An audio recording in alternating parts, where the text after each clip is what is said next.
قناة أخبارك ترحب بكم ونتمنى عمل اشتراك في القناة ليصلكم دائما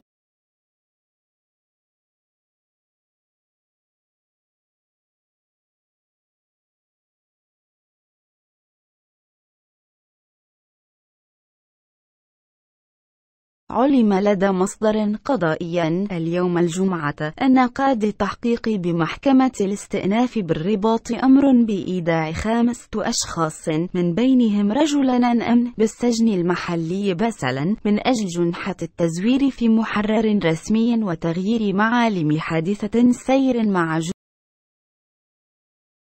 وأضاف المصدر ذاته أن الوكيل العام للملك كان قد استمع في وقت سابق اليوم للمتابعين الذين يوجد من بينهم ضابط شرطة ومفتش شرطة وصاحب فندق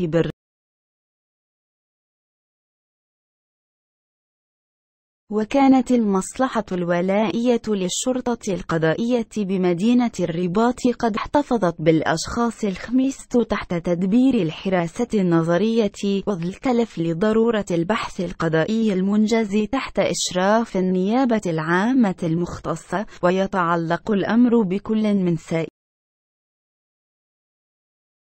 السيارة المتسبب في الحادثة كل فشوش وشقيقه ومرافقهما بالإضافة إلى ضابط الأمن الذي كان مكلفا بتدبير الأعمال النظامية بمحيط مكان الحادث، وكذا مفتش الشرطة الذي باشر إجراءات